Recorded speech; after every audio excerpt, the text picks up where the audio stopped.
19 de outubro de 1986. Samora Machel, Presidente da República Popular de Moçambique, participa numa importante cimeira com os presidentes Kenneth Kaunda, da Zâmbia, José Eduardo dos Santos, de Angola, e Mobutu Sese Seko, do Zaire, em Mbala, na Zâmbia. A reunião inscreve-se num importante exercício diplomático que o líder moçambicano dinamiza. Trata-se de melhorar as relações do Zaire com os seus vizinhos e reforçar as condições para a paz e a cooperação regional. O objetivo estratégico é o completo isolamento do regime do apartheid da África do Sul a nível internacional e, em particular, a nível da África. No regresso a Maputo, nessa noite, 10 minutos antes da aterragem, o avião presidencial desvia-se estranhamente 37 graus para o oeste da sua rota e esmaga-se em território sul-africano. A morte de Samora Machel, aos 53 anos, adensa o clima de tensão existente nesta zona do mundo. Um mundo que é chamado a resolver os conflitos gerados pelo racismo. No imenso território da África Austral, estes conflitos desenham fronteiras de sangue.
De junho de 1985.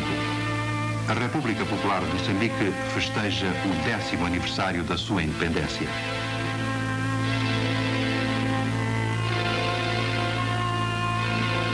A milhares de moçambicanos juntam-se os grandes líderes da região, líderes dos povos cujo destino a história tornou comum.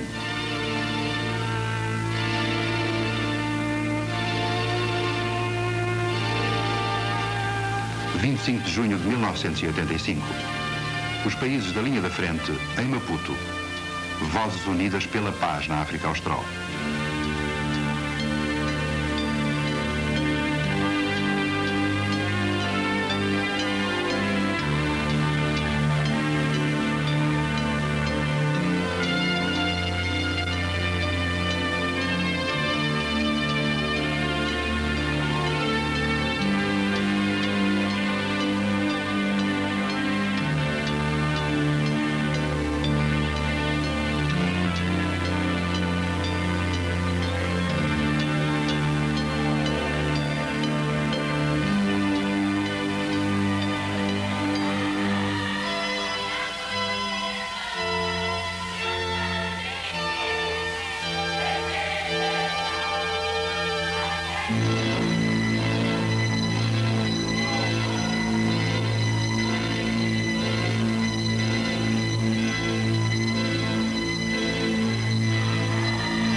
Face a face, a esperança e o terror, a dignidade e a chantagem, o esforço e a destruição. A história dos moçambicanos mostra a difícil luta pela sobrevivência nesta região conturbada.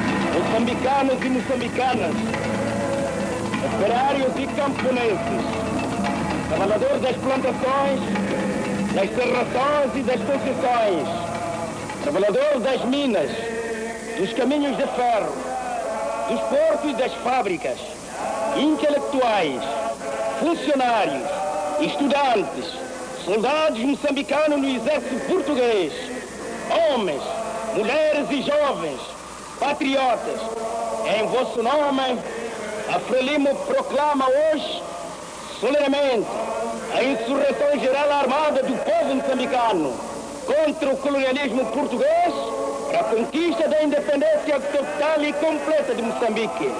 O nosso combate não cessará senão com a liquidação total e completa do colonialismo português.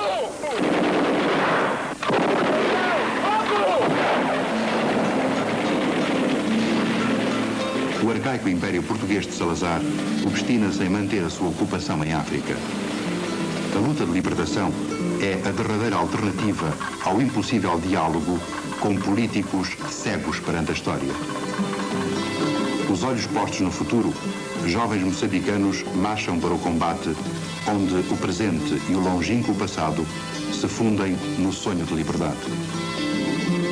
Em 1962, Eduardo Mondlane, alto funcionário das Nações Unidas, renunciara à carreira universitária nos Estados Unidos para fundar a Frente de Libertação de Moçambique, integrando patriotas de todo o país. Entre esses patriotas destaca-se um estratega, um homem chamado Samora Machel, um nome que estará ligado para sempre à história de Moçambique e de África.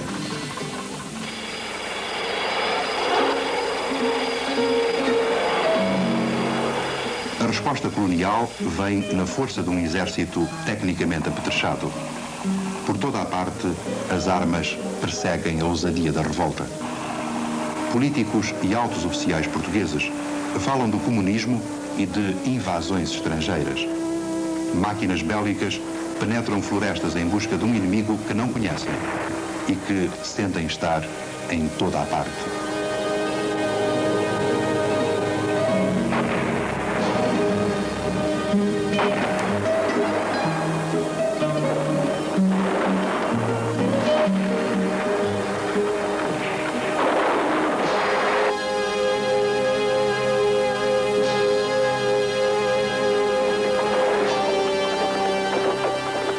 A política de terra queimada transforma-se num complemento lógico das armas.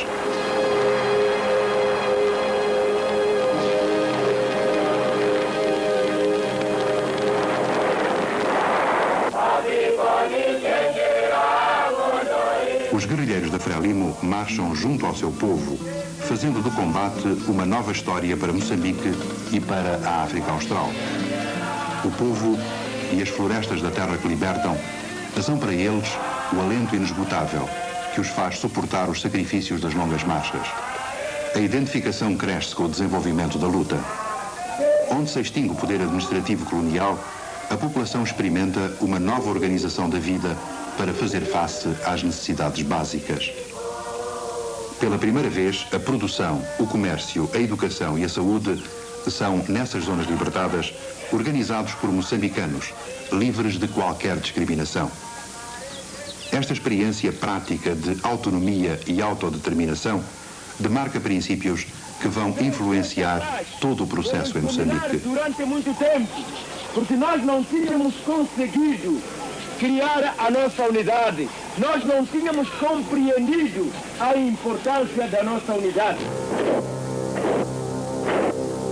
O exército colonial português atola-se nas suas guerras em África. Moçambique, Angola, Guiné-Bissau tornam-se verdadeiros pesadelos.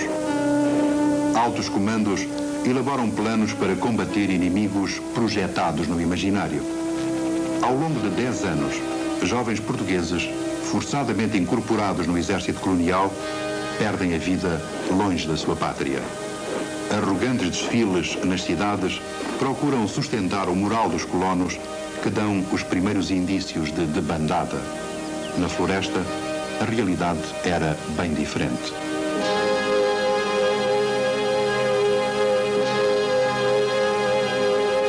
Mães e esposas espelham a tragédia dessa guerra que, para a maioria dos portugueses, se transforma num imenso absurdo.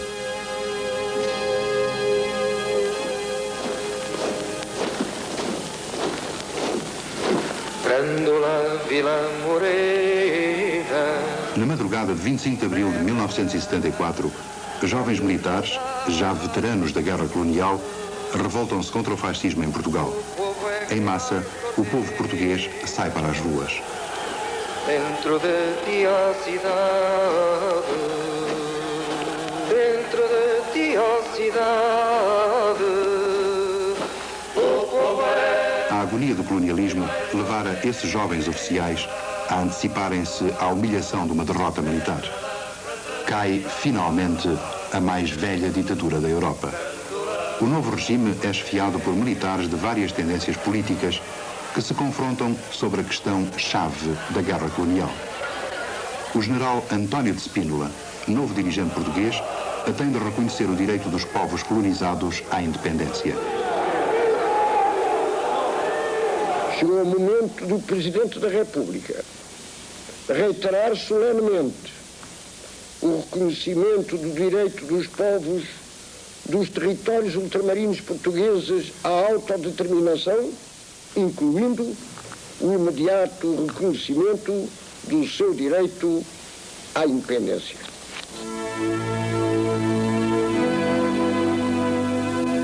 Em junho, a Frelimo encontra-se pela primeira vez com o governo português em Lusaka, capital da Zâmbia. Seguem-se conversações secretas na Tanzânia, onde se clarificam as condições para a independência de Moçambique. A pressão popular e a supremacia no terreno levam às decisivas conversações de 7 de setembro.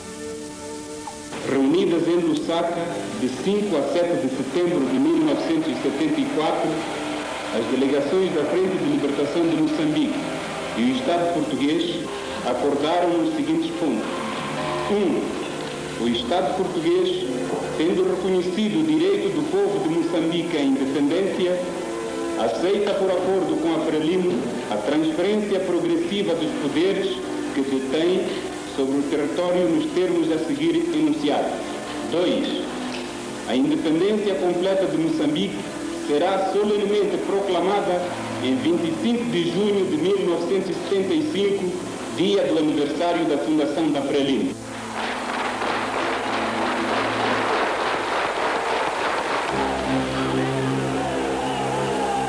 Nesse mesmo dia, quando o cessar-fogo era estabelecido na capital zambiana, grupos de colonos desencadeiam uma sublevação nos principais centros urbanos de Moçambique. Era o canto do cisne do sistema colonial.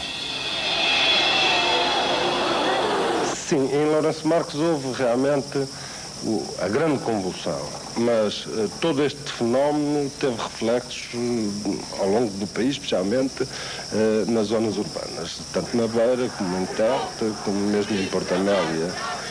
Se verificaram processos semelhantes ao de Lourenço Marques, mas embora mais reduzidos na ação.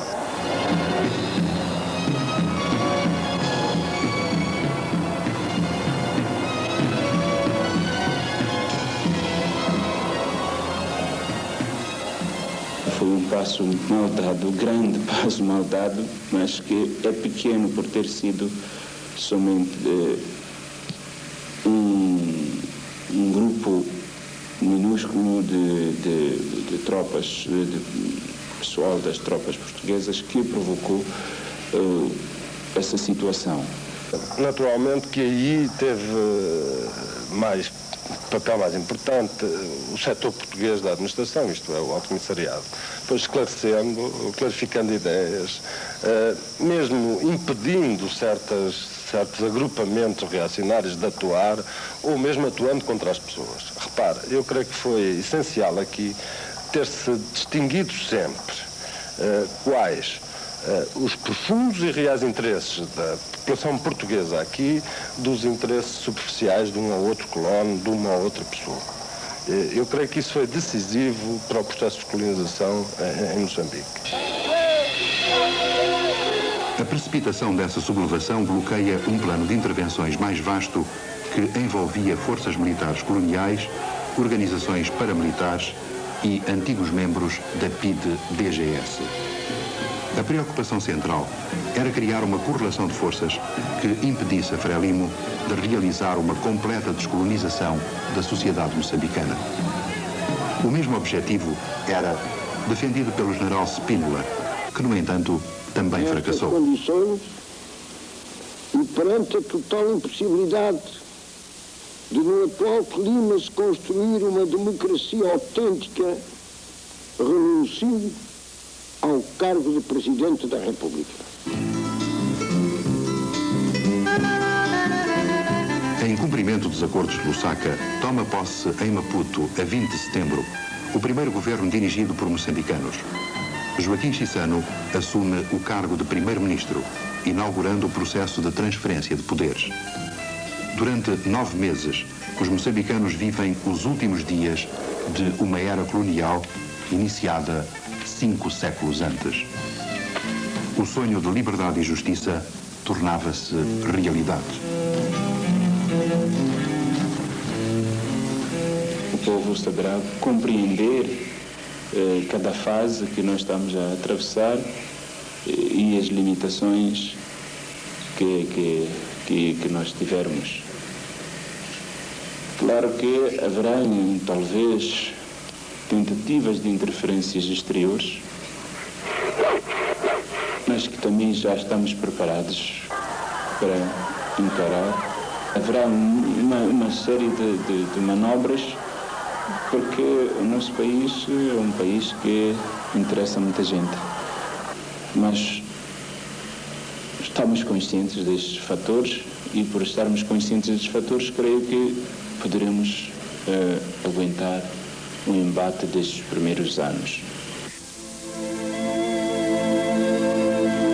Tendo assumido a presidência da Frelimo em abril de 1970, após o assassinato de Eduardo Mondlane pela PIDE, Samora Machel conduziu a luta de libertação até à vitória. O debate direto com o povo, a explicação de cada fase e de cada tarefa da luta constituíam o traço mais característico do seu método de direção. Em aldeias e cidades, ele anuncia o fim do colonialismo e convoca todo o povo para uma nova tarefa. A luta continua. Agora, como consolidarmos o poder popular? É por isso que dizemos, a luta permanecerá, luta de criar mentalidade nova, de criar o homem novo, que construirá a sociedade nova, e isso exige um combate. O combate ao nível de estruturas, ao nível de relações, ao nível do ponto de vista político, com relações com o povo e relações entre nós e, sobretudo, governo e partido. No termo dessa viagem, os moçambicanos vivem dias de completa euforia. Samora é recebido em Maputo por um mar de gente. O herói popular regressava vitorioso.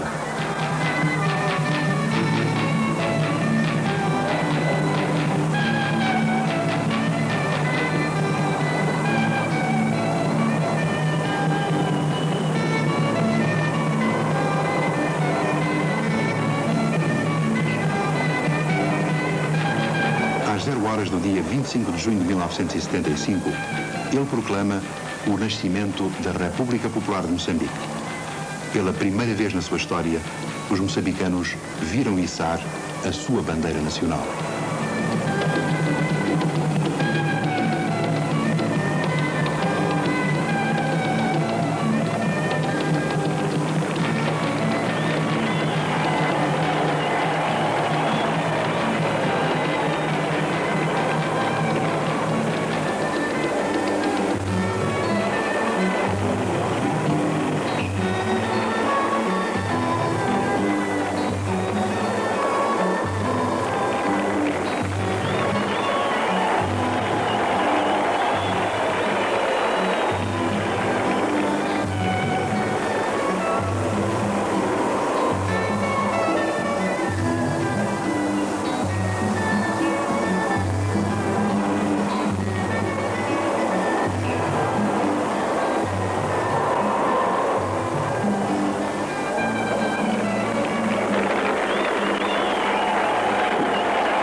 Moçambicanos, operários, camponeses, combatentes, povo moçambicano, em vosso nome, às 0 horas de hoje, 25 de junho de 1965, o Comitê Central da Frelimo proclama solenemente a independência total e completa de Moçambique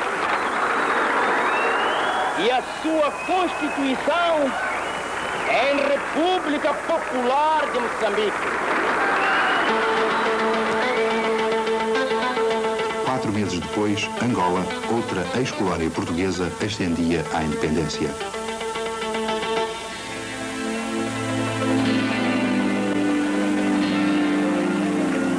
Em Luanda, Agostinho Neto anuncia o nascimento de mais um jovem Estado africano.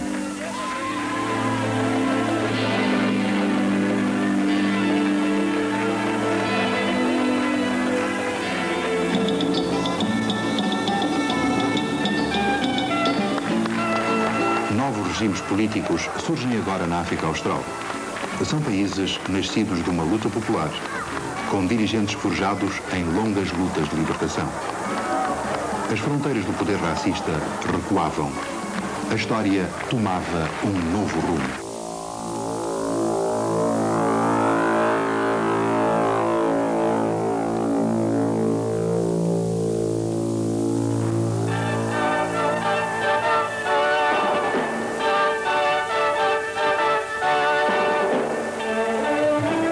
Address to the nation was on the 6th of February, shortly after Angola had fallen to the communist aggressors.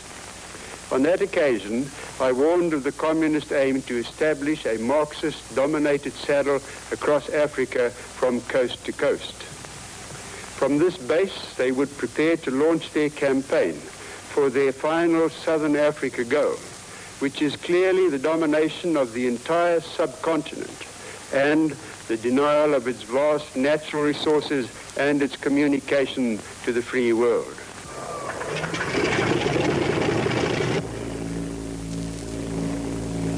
Não era esta a primeira vez que Ian Smith alegava defender a Rodésia intervindo militarmente fora das suas fronteiras. O seu exército atuara já ao lado dos portugueses, em especial na província de Tete.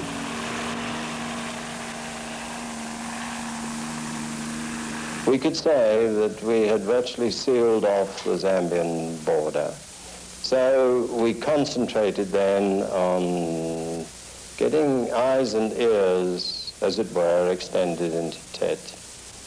At the same time, I made numerous visits to Angola. And I learned there that they had developed a movement through the DGS, which they called fleshers. Type of pseudo-guerrilla, but with the main purpose of producing intelligence. And I thought that this was the sort of thing we could promote in Tete. Em março de 1976, Moçambique aplica as sanções internacionais decretadas contra a Rodésia. a fronteira comum é encerrada.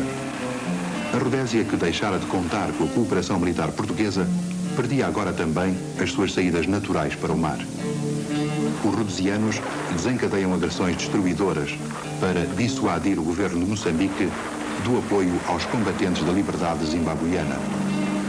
Ao mesmo tempo, o regime de Smith implanta em Moçambique os seus olhos e ouvidos para preencher o vazio deixado pelo exército colonial português.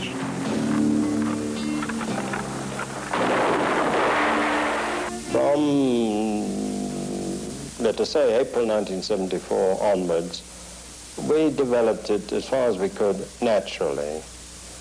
We only gave the movement an identity, though, if I recollect correctly here, about the middle of 1976, maybe in a month or so after June.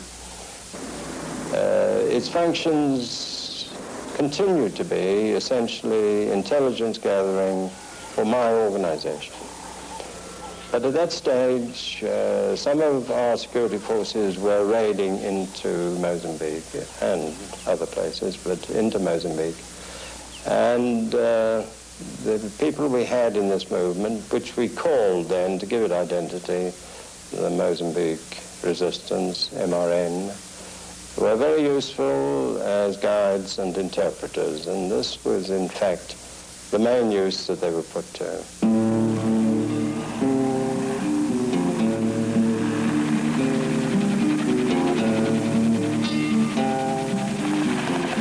O exército rhodesiano usou todos os meios para enfraquecer a economia de Moçambique, afetar a estabilidade e impedir a solidariedade popular com os nacionalistas do Zimbábue.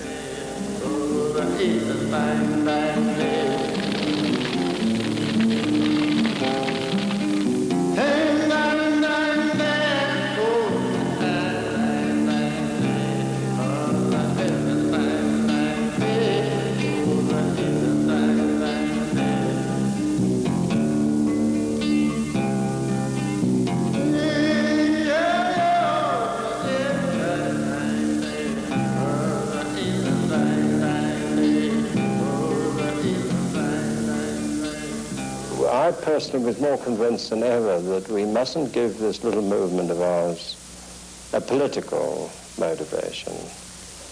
And I think I can stand on that at no stage were they being set up in opposition to the government about to be taking over in Maputo.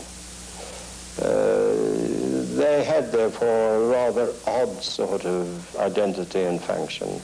But it was essentially for intelligence gathering, where we couldn't have put our own people in and achieved the same sort of result. In any event, the war was turning against us in Rhodesia at that time, and we had to concentrate more on protection of our frontiers than concerning ourselves unduly about activity beyond our frontiers. But this sort of arrangement suited, and it continued, I believe, surprisingly satisfactorily, because it was kept, as far as I'm aware, secret, but effective.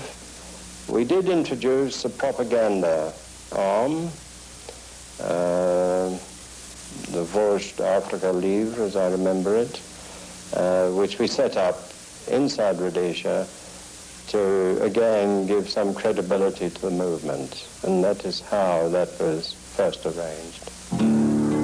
O terror e as destruições não abalam o moral dos moçambicanos. A consolidação da sua recente independência aparece intimamente ligada ao fim do regime minoritário rhodesiano.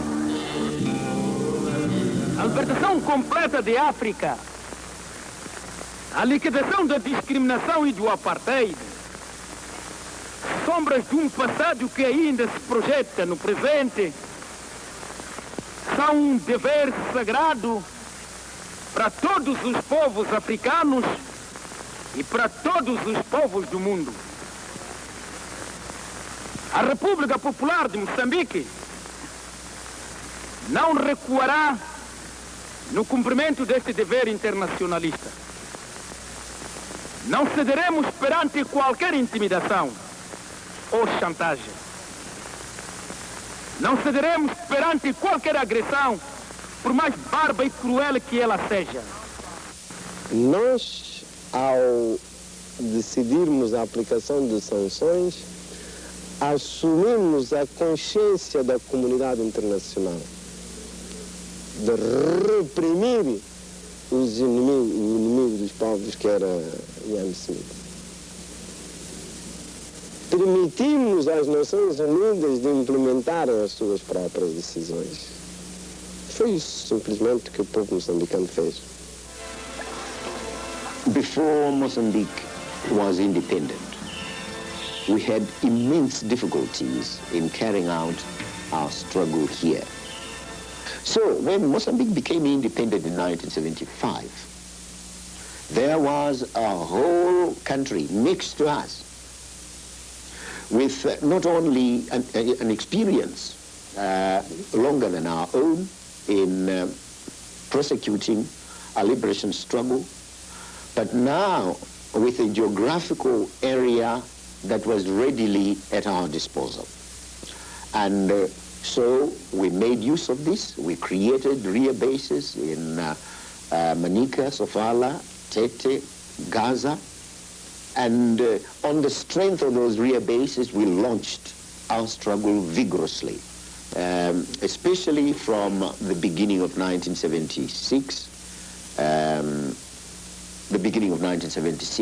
to the end of 1979, when the Lancaster House Conference was convened. And not only did we enjoy the ready geographical basis in our rear, that is specifically in Mozambique, but we also enjoyed the support of Frelimo, the support of the government led by President Samora Machel, the support of the people, of the povo of Mozambique. Vias de comunicação e infraestruturas são arrasadas ao longo de 4 anos de guerra.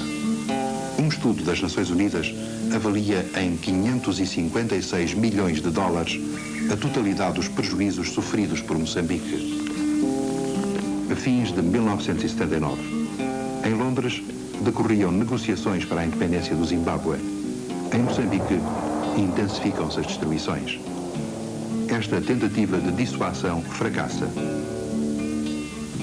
Esta coisa de cálculo dos prejuízos, quando destrói uma ponte ou uma locomotiva, não é só aquele prejuízo direto que temos que avaliar, temos de ver as pessoas que deixaram de ter emprego por facto dessa destruição, e depois a fábrica que deixa de funcionar porque às vezes não recebe matérias-primas que essa linha férrea podia proporcionar, enfim, e depois a agricultura também que não funciona, mas enfim, assim por alto podemos dizer que são cerca de 50 milhões de dólares de prejuízos diretos que nós sofremos em virtude sofremos em infraestruturas económicas em virtude das ações de estabilização promovidas pelo regime minoritário de Ian Smith. O povo moçambicano não lamenta absolutamente nada. Não lamenta ter vivido todos esses sacrifícios. Porque para nós, aplicar as sanções era uma maneira de desenvolver o combate pela liberdade. Não era somente a vontade de implementar, de permitir às Nações Unidas de implementar as suas próprias decisões. Não era somente um acto de solidariedade para com o povo de zimbabuano, mas era uma consciência clara daquilo que são e os seus interesses e as suas responsabilidades. O exército moçambicano impõe 2 importantes derrotas em Mapai e Mavonde às forças rhodesianas, abalando profundamente o seu moral. Em Londres, apressa-se a procura de uma solução. O Zimbábue será independente daí a 4 meses. Muitos planos tiveram então que ser reformulados. The documents that we have just signed are of the greatest significance to the people of Rhodesia and of the neighbouring states. When Lancaster House produced the agreement that it did, effective from about Christmas 1979. we were in a peculiar position as Rhodesian officials at that time. Lord Sams was running a sort of interregnum where the British had responsibility but no power. The Prime Minister, Bishop Muzorewa, had been asked to stand down. There was virtually nobody that I could have referred to on this particular subject. So I looked around and thought the best thing to do was to give the members of the movement at that stage three options. They could go back to Bush. They could be disbanded to the extent that we would cut off all links. But if they wanted to continue, they could do so. Or perhaps I could make arrangements with the South Africans, this then would be the South African military, to have them taken over by the South Africans. And in the event, somewhat to my surprise, an overwhelming response came back requesting that. And in a short space of time, I had arranged for South African officers to be working with my staff and with the MRN for just a few days to get the know-how, and we transferred them lock, stock and barrel to South Africa.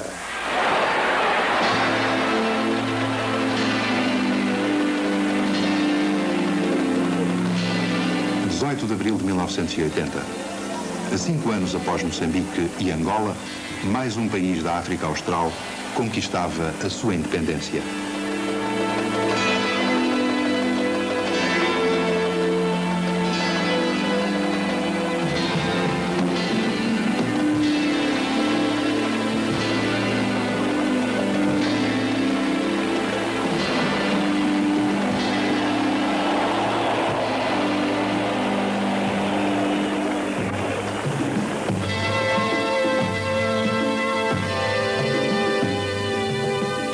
As fronteiras do poder racista recuavam mais uma vez. O apartheid perdia o seu principal aliado na região.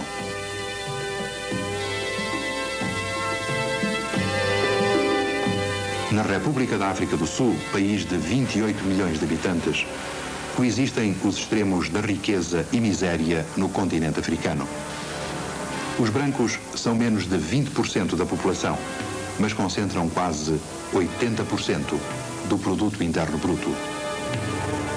A história do apartheid é a história das sucessivas expoliações feitas à população negra, das terras, dos frutos do trabalho, dos direitos civis e, finalmente, da própria nacionalidade. Os que vivem o cotidiano humilhante do apartheid não podem deixar de lutar pela sua destruição. Mas como destruir o apartheid?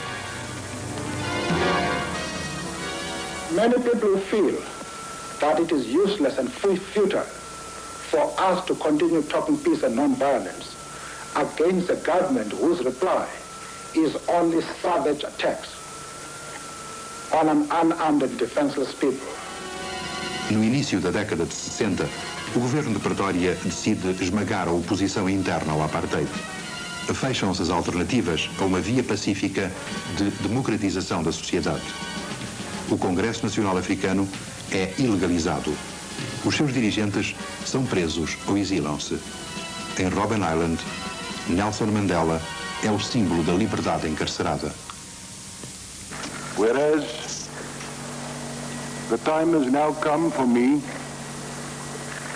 as I've already announced, to vacate the office that I've been holding for the last 12 years. Com a independência de Angola, que a fracassada invasão sul-africana não impede, o jogo político das fações em Pretória inclina-se para as opções militaristas. Foster é afastado em favor do ministro da Defesa, Peter Botha, incumbido de implantar a chamada Estratégia Total de Sobrevivência.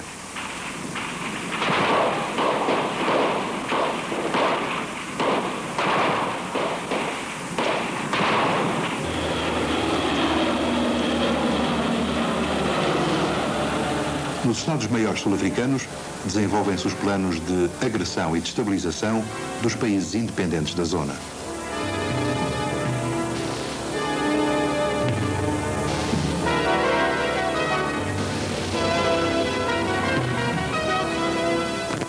That strategy went beyond the borders of South Africa to address the situation in the region as a whole. The application of the strategies for survival in relation to Southern Africa as a whole was to undermine the economies of these countries, to destabilize these countries, to build armies and field them into these countries, and in addition to stage raids, invasions. So by 1981,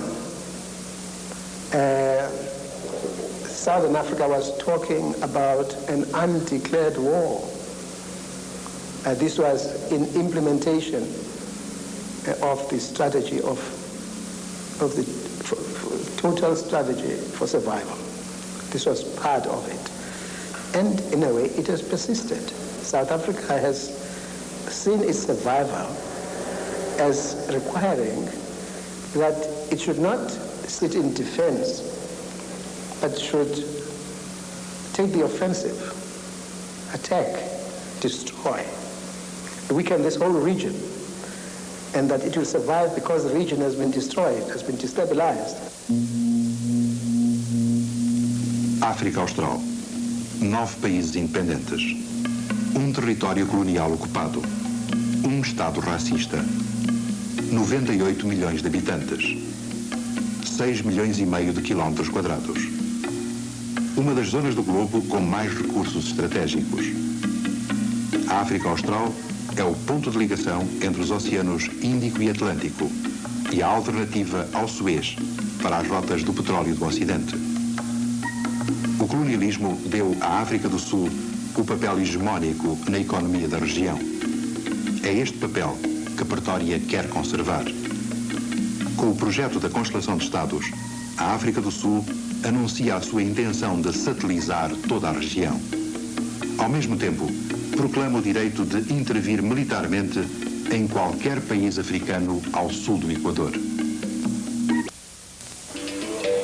Os países da África Austral recusam a satelização e dispõem-se a pagar qualquer preço pela defesa da independência. Angola, por exemplo, país rico em petróleo, diamantes, café e outros produtos de elevado valor comercial, não conhece a paz desde o início da década de 60. O seu potencial económico constitui uma base importante para um sólido e harmonioso desenvolvimento.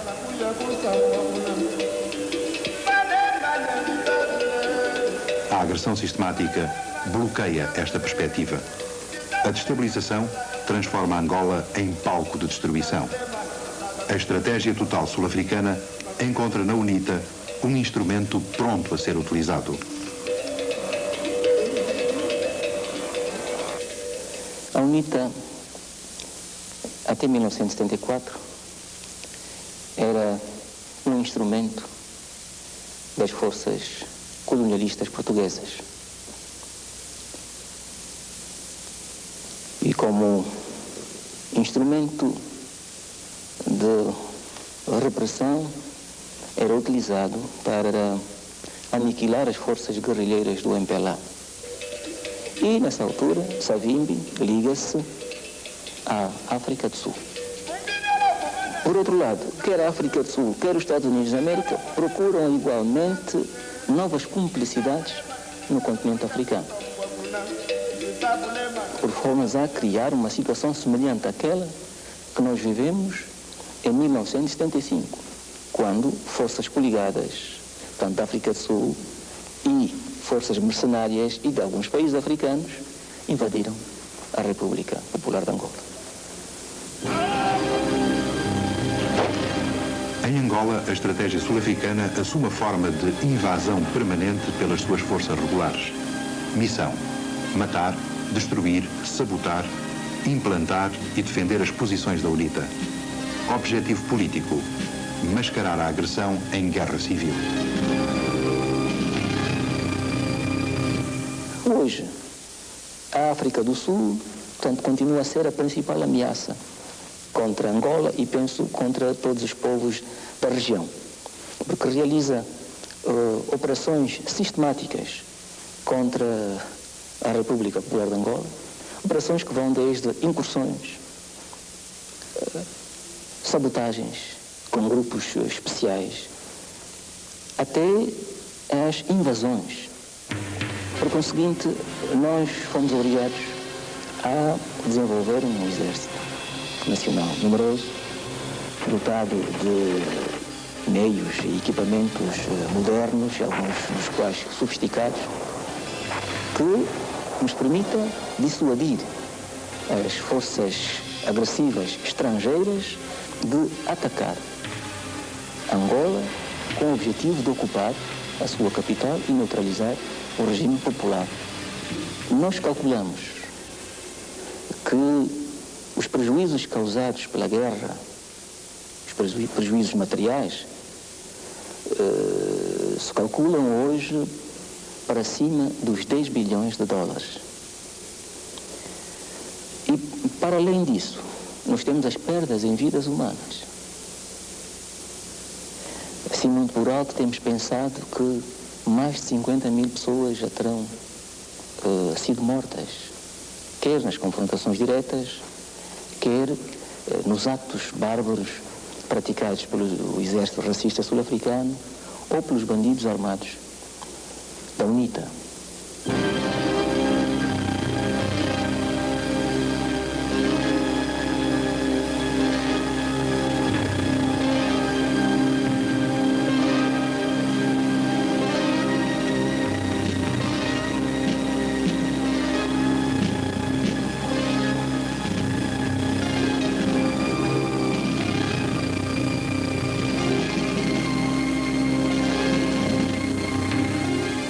Somos forçados a fazer enormes sacrifícios por causa de uma política agressiva, belicista, organizada por forças estrangeiras, imperialistas, e que infelizmente na nossa zona, na África Austral e em alguns outros pontos da África, tem cumplicidades. Angola colonial era o tampão contra a luta de libertação na Namíbia. Agora, a destabilização de Angola e a ocupação da Namíbia são inseparáveis para Pretória. Ex-colónia alemã, a Namíbia é ocupada pela África do Sul. A ONU define os trâmites para a independência que implicam o fim da ocupação ilegal.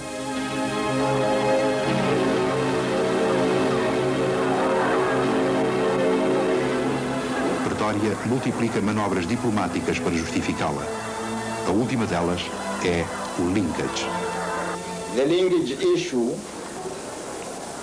was originally initiated by the U.S. Reagan administration. It is a maneuver aiming at delaying the achievement of genuine freedom and independence of Namibia. The main demand, as we read every day in the news media and in the statements of the U.S. Reagan administrators, is that Namibia's independence should be linked to the withdrawal of Cuban internationalist forces from the People's Republic of Angola. Linkage. A ligação entre a legitimidade de um direito de soberania e a ilegalidade de uma ocupação. Em 1975, tendo em conta a envergadura da ação imperialista contra Angola, nós tivemos que recorrer à ajuda externa.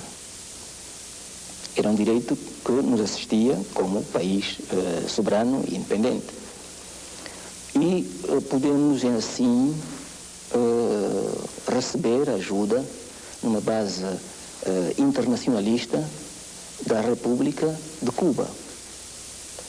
Tivemos igualmente a ajuda da Guiné-Bissau, da Guiné-Conakry, de Moçambique e de outros países amigos, irmãos e amantes da paz e liberdade.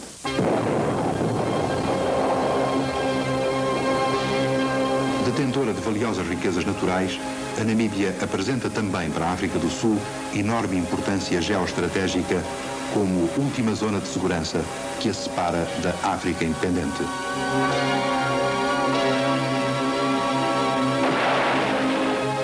A faixa de Caprivi é a plataforma ideal para a agressão militar direta contra os Estados da zona.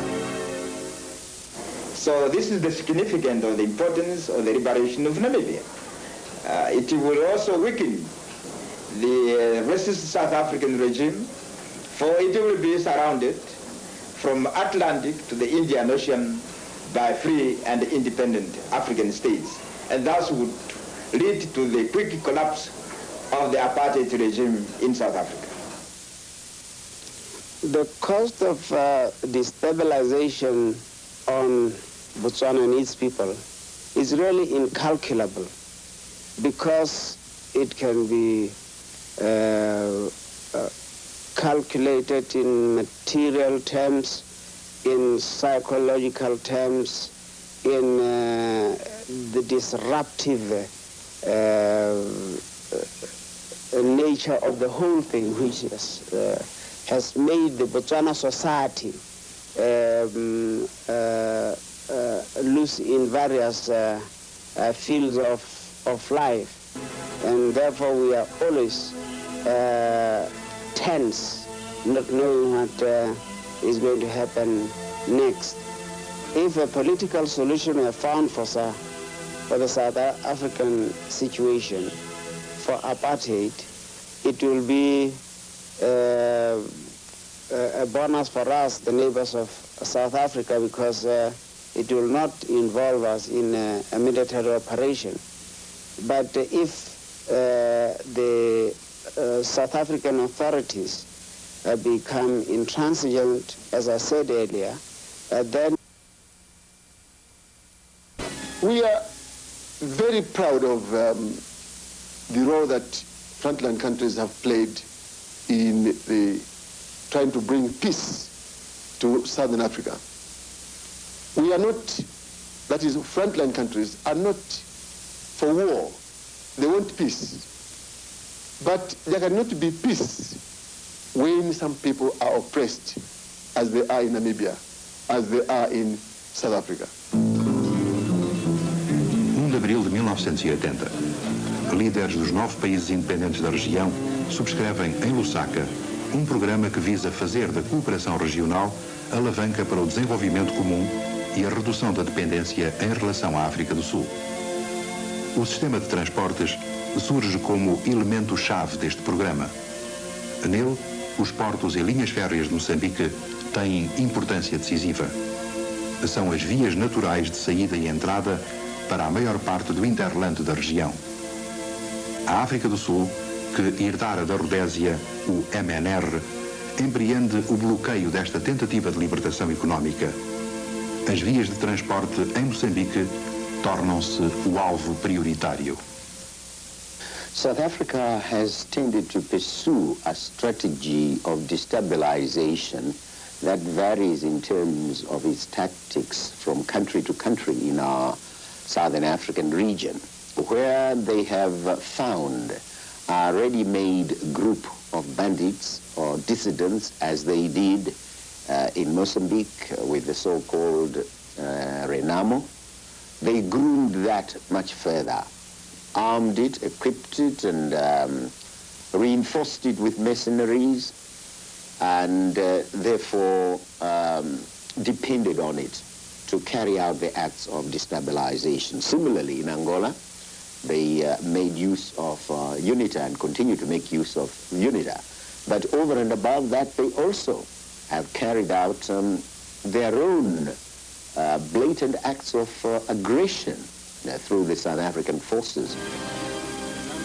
The destabilization policy being pursued by the Pretoria regime, it has cost us a lot in terms of money, in terms of manpower, and in terms generally of the diversion of our resources. And here I wish to remind those in the imperialist circles who think we should use the South African ports as our most natural ones, that until President Samora Machel declared sanctions against Rhodesia in 1976, the Rhodesian government, led by Ian Smith, was sending its goods and importing whatever commodities it imported through Mozambican ports to the extent of more than 84% of the volume of its exports and imports went through Mozambican ports. This was the most natural thing for them to do. But with the attacks that are taking place, that have been taking place in Mozambique, it has not been possible for us to do this.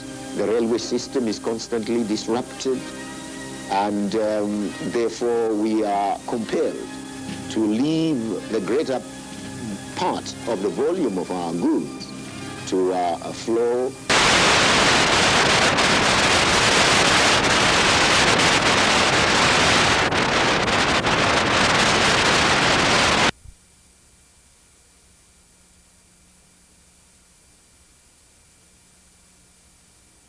To deploy forces in Matabeleland, for example, to ensure that the Super ZAPU elements do not become as systematically organized as UNITA or as the so-called RENAMO tended to be. And so we are having to spend money on defense, which money we would rather spend on development projects. And all the time we must be training our militia, strengthening our forces, equipping our army and air force, because we must make ourselves ready for the eventuality of any attack by South Africa. So this is the direct way in which they are destabilizing us.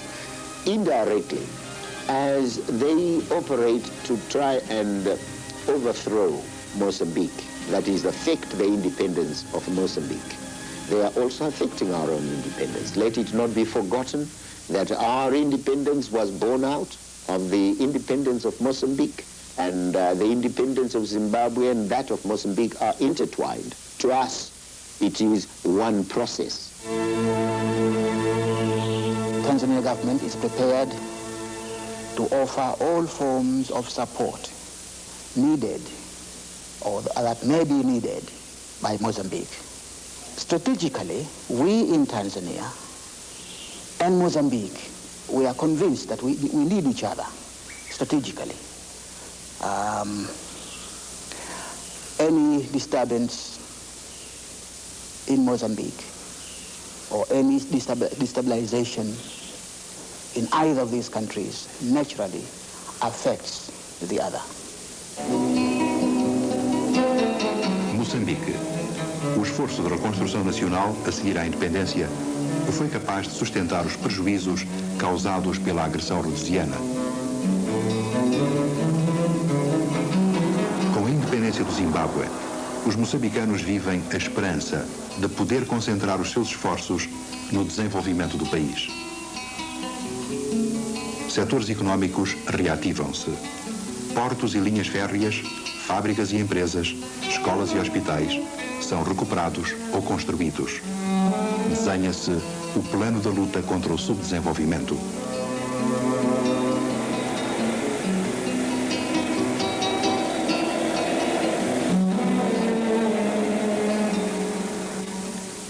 Moçambique, depois da sua independência, mostrou a viabilidade de uma sociedade antirracial.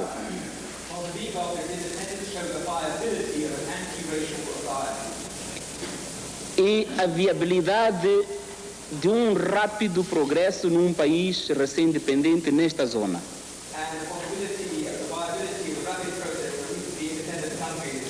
Sabem que desde 1975 até 1980, 81, Moçambique estava a desenvolver-se de uma maneira muito normal e que era causa da admiração de muitos países do mundo e de países africanos, sobretudo.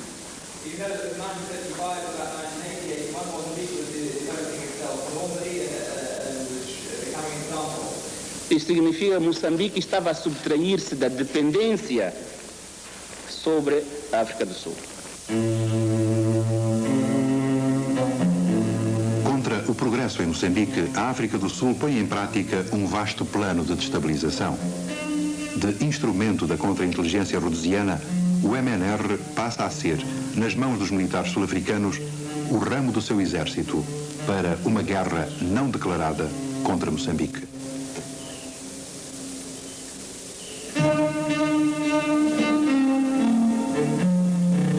É definida e implementada a agenda da agressão. Ataque sistemático e destruição de vias e meios de transporte para romper os circuitos económicos nacionais e regionais. A sabotagem e destruição de infraestruturas vitais para o desenvolvimento do país. Operações de terror contra os camponeses para dispersar a população e paralisar a produção agrícola, base da economia moçambicana.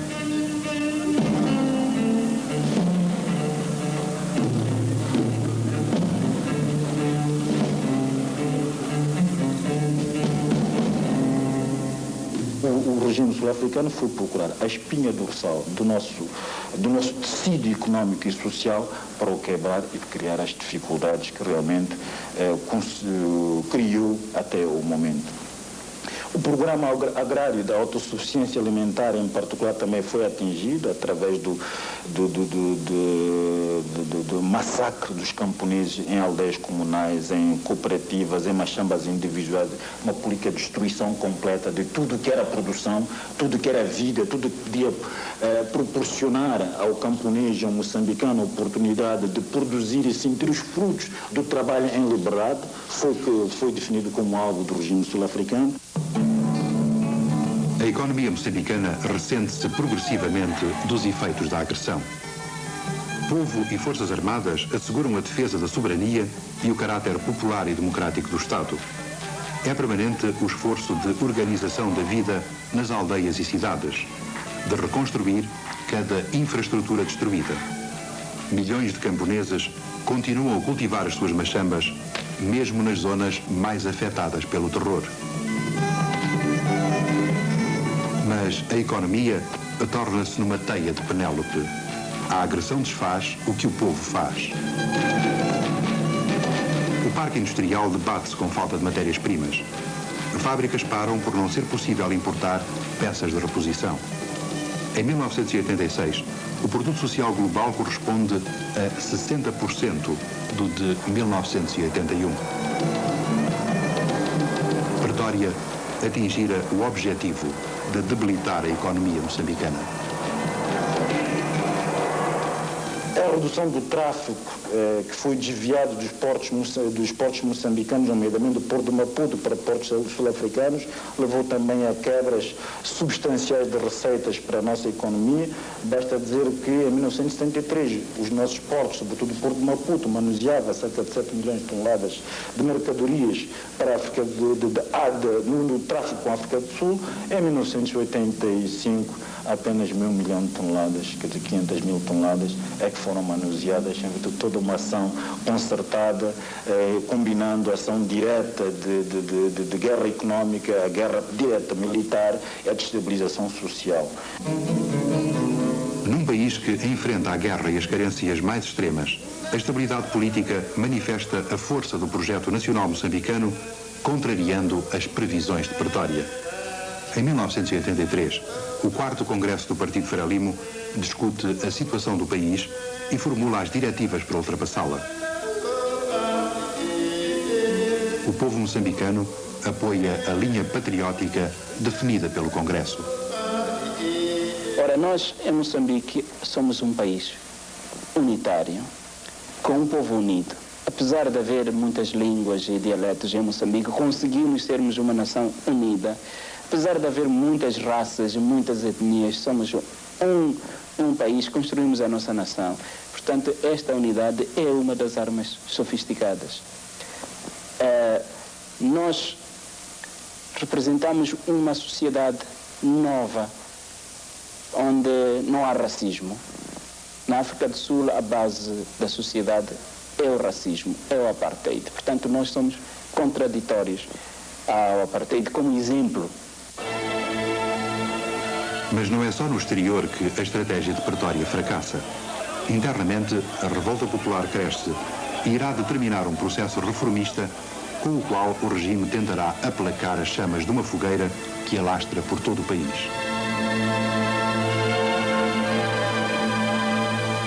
A crise económica instala-se.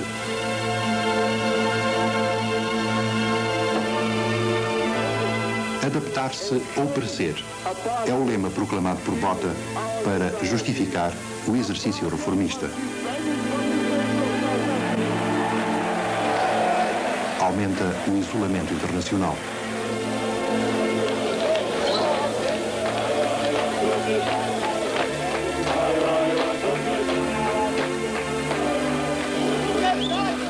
No plano regional, Pretória aparenta desejar substituir a política de força por uma política de compromisso.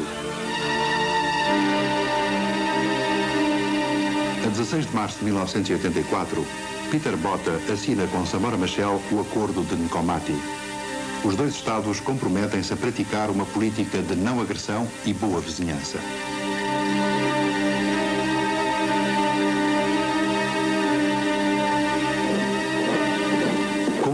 A África do Sul firma o compromisso de Lusaka, aceitando retirar as suas forças do território angolano, enquanto as forças cubanas não passarão para sul de uma linha no território de Angola.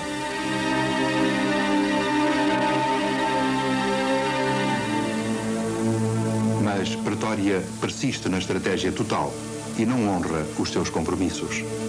Em agosto de 1985, forças moçambicanas e zimbabuianas tomam o acampamento principal do MNR na Gorongosa. São encontradas armas e munições e um sofisticado sistema de comunicação, tudo recentemente chegado da África do Sul. No espólio, um conjunto de documentos que comprovam o não cumprimento do Acordo de Nkomati. Numa conferência de imprensa, o ministro moçambicano da Segurança revela os documentos da Gorongosa. O mass media é uma arma poderosa na luta pela paz, pela democracia, pela justiça. O nosso governo, ao fazer esta conferência de imprensa, deseja tornar públicos factos importantes que têm estado a pôr em causa a paz e a estabilidade na nossa região. Mais do que desonrar a palavra dada. Estes factos revelam uma premeditação e organização para não cumprir o acordo.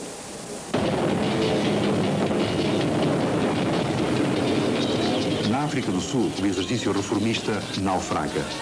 O povo sul-africano recusa os arranjos cosméticos do regime e exige o seu fim. Reenvergando a sua verdadeira face, Pretória intensifica a repressão. These acts of violence and thuggery are mainly directed at the property of persons of law-abiding black people and take the form of incitement, intimidation, arson, inhuman forms of assault, and even murder. This state of affairs can no longer be tolerated. Botha decreta o estado de emergência. O exército intervém nos subúrbios negros e a lei confere impunidade absoluta às forças repressivas.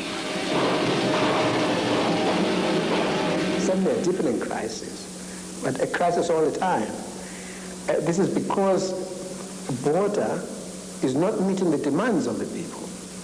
And so the business people are beginning to turn against Botha, whose policies are ruining their economic interests. Botha can't deal with the people. It talks about reforms. It talks very nice language about full participation, but it does nothing about it. O estado de emergência não provoca o refluxo da revolta. A frente interna contra o apartheid assume toda a sua dimensão. Incapaz de olhar o futuro, Pretória enquista-se na violência.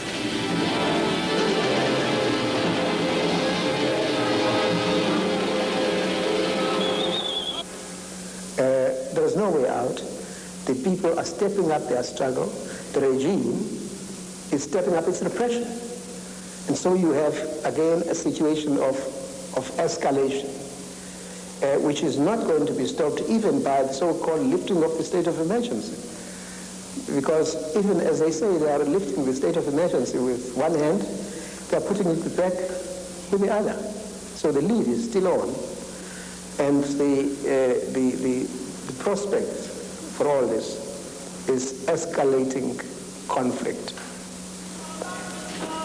Those who are perpetrating actions that are against the progressive struggle, it is you who must close up those ranks before we ourselves accept that challenge of the final onslaught and declare a final onslaught on Pretoria.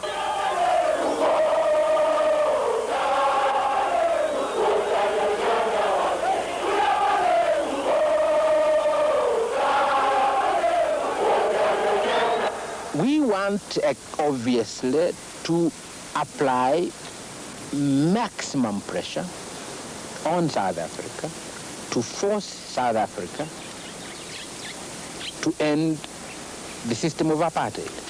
The South Africans are not going to give up apartheid. They're going to be forced to give up apartheid. They will not do it willingly. So it's got to be pressure. And you want maximum pressure. You want all forms of pressure. Now it is inevitable that part of that pressure is going to be armed pressure. The people of South Africa have to take up arms and fight. This is inevitable. I think it was always clear that it was going to be inevitable. You can't dislodge a system like the system of apartheid without armed struggle. Now it's quite clear that it cannot be done. The ANC formed 74 years ago. They thought it might be possible to use non-violent pressure. It never worked. Tanto em Moçambique como no Zimbábue e agora na África do Sul, é uma violência gerada não pelo movimento de libertação, mas sim pelo próprio regime colonial, pelo próprio regime minoritário racista da Rodésia, pelo próprio regime do apartheid. Eles é que impõem a violência. If the present power of racism allows for peaceful change, the future of South Africa is assured for all racial groups. But if they allow revolution to take place because they don't allow for evolution, then of course the future of the minority white race is very much in doubt. We all want to avoid that. We want to avoid that. We want to see what's happening in Mozambique, Angola, Zambia, Zimbabwe, Botswana, Swaziland, Lesotho. Non-racial people, all races, of all races, living together. And that's what we want. But apartheid South Africa is stopping that evolution. So revolution will take place. A comunidade internacional podia agir de forma a reduzir esta violência, a encurtar o tempo da violência, se por outras formas pressionasse o governo da África do Sul a aceitar a criação dessas condições para uma negociação e a negociar seriamente para a abolição do apartheid. Os apelos dos países da região a medidas que contribuam para eliminar as raízes da violência encontram maior eco na comunidade internacional. imposição de sanções económicas ganha ímpeto, mesmo nos países de onde provêm os principais investimentos na África do Sul.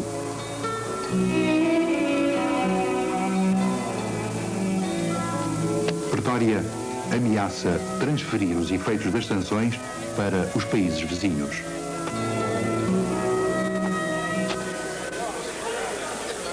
Os países da África Austral defendem-se das ameaças e pressões económicas de Pretória, desenvolvendo a cooperação regional. Luanda, 21 de agosto de 1986.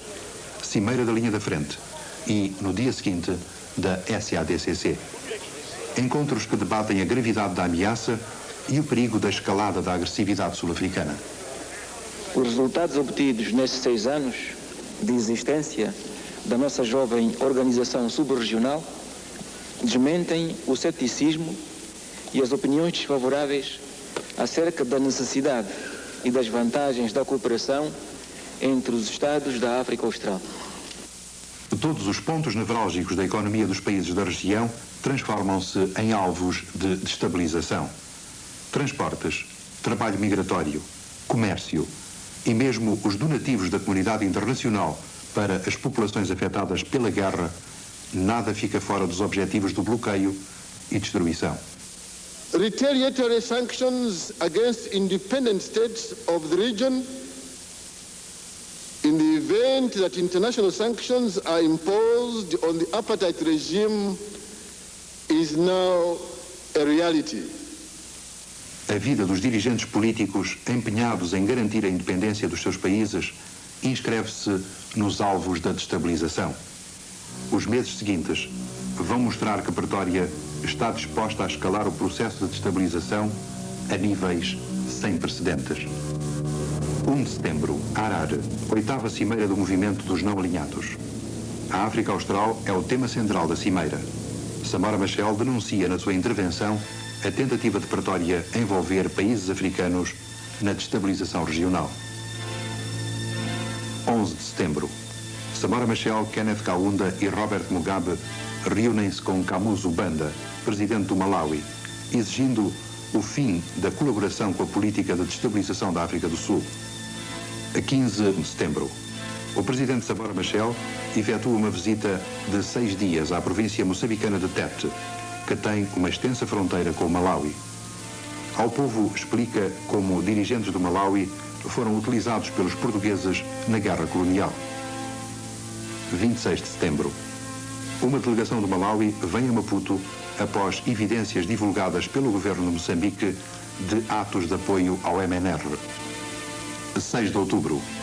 O ministro da Defesa da África do Sul, Magnus Malan, anuncia a explosão de uma mina em Mbuzini, no Bantustão de Canguane, entre as fronteiras de Moçambique e da Suazilândia. Mbuzini, um nome então desconhecido, ficaria tragicamente gravado na história da região 13 dias mais tarde. 9 de outubro. O governo sul-africano anuncia a suspensão da contratação de mineiros moçambicanos, escalando o processo de sanções económicas contra Moçambique. 10 de outubro. O ministro da Defesa sul-africano afirma que existem em Maputo alvos do ANC identificáveis, que poderiam ser atingidos durante um ataque. 12 de outubro. O governo de Moçambique emite um comunicado denunciando planos do governo de Pretória para atacar Maputo. Horas depois, a linha da frente reunida em Maputo emite um comunicado apelando à comunidade internacional no sentido de impedir que a África do Sul envolva a região numa guerra generalizada. 13 de outubro. Os presidentes de Moçambique e Angola reúnem-se em Maputo com o chairman da linha da frente, Kenneth Kaunda.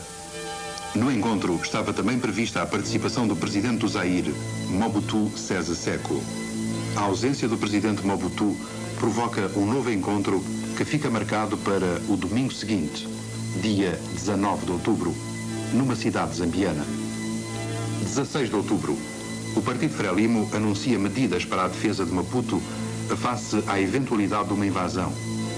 Na África do Sul, o general Magnus Malan volta a ameaçar Moçambique e a Zâmbia. O presidente Samora Machel é pessoalmente visado. 18 de outubro. Em Maputo, as milícias populares realizam um desfile como parte da mobilização para a defesa da capital. 19 de outubro. O presidente Samora Machel participa em Mbala, no norte da Zâmbia, numa cimeira com os presidentes de Angola, Zâmbia e Zaire. No regresso a Maputo, nessa noite, 10 minutos antes da aterragem, o avião presidencial desvia-se estranhamente 37 graus para o oeste da sua rota e esmaga-se em território sul-africano. 20 de outubro. A população de Maputo é acordada por um comunicado que anuncia uma viagem sem regresso.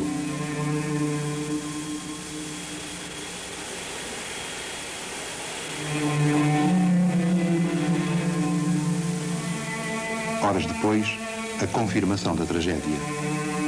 Um manto de dor envolve Moçambique.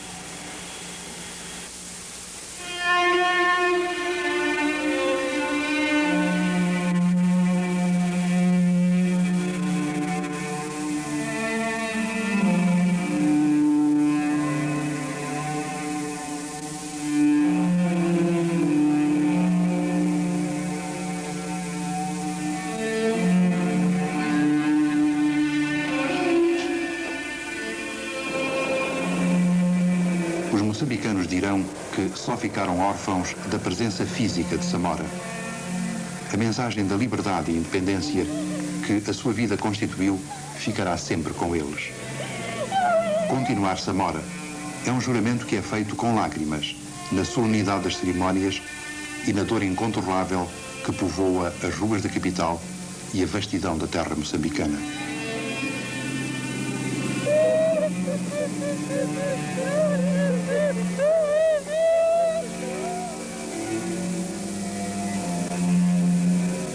De fora das fronteiras, de perto e de longe, dirigentes e representações de alto nível vieram render a última homenagem ao homem que trouxe a independência a Moçambique, ao estadista empenhado em desbravar os caminhos da paz numa região minada pela guerra.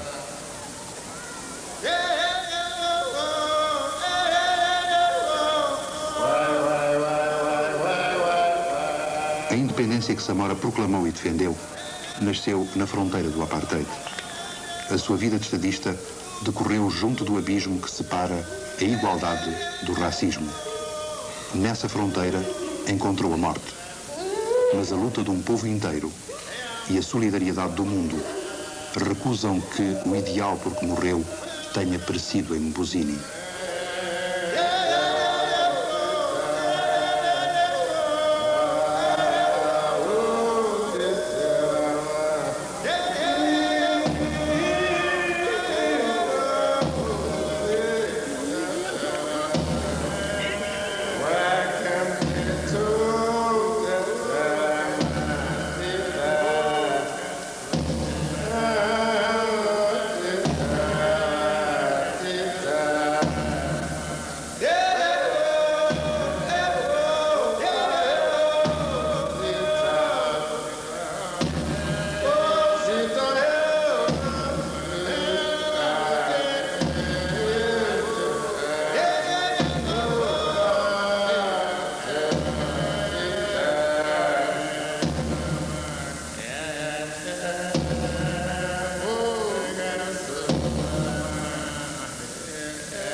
Samora construiu e legou a Moçambique a unidade nacional e a estabilidade política.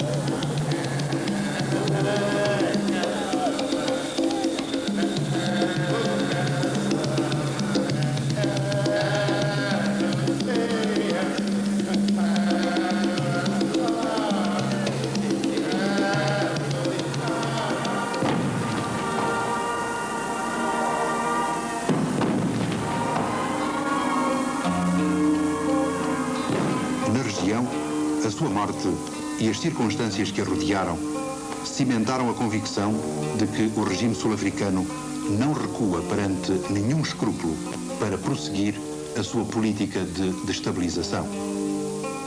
O impasse tem e terá a idade do apartheid.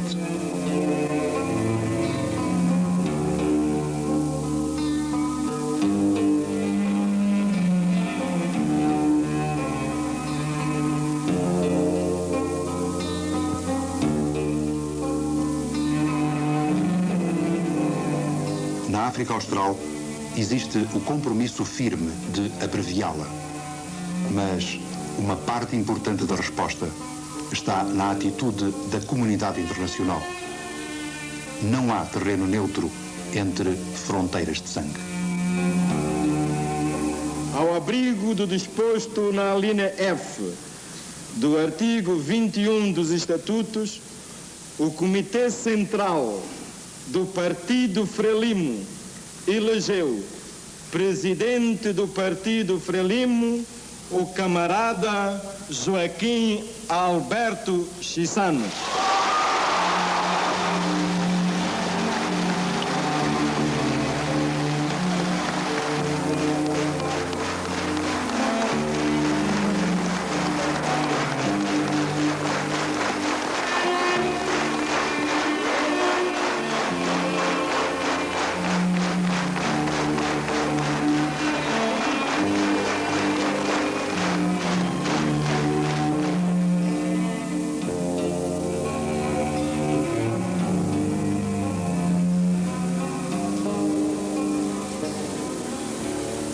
Juro, pela minha honra de militante da Frelimo, dedicar todas as minhas energias à defesa, promoção e consolidação das conquistas da Revolução.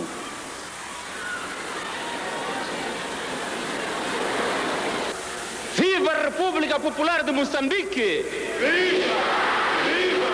Viva! Viva o Partido Frelimo! Viva!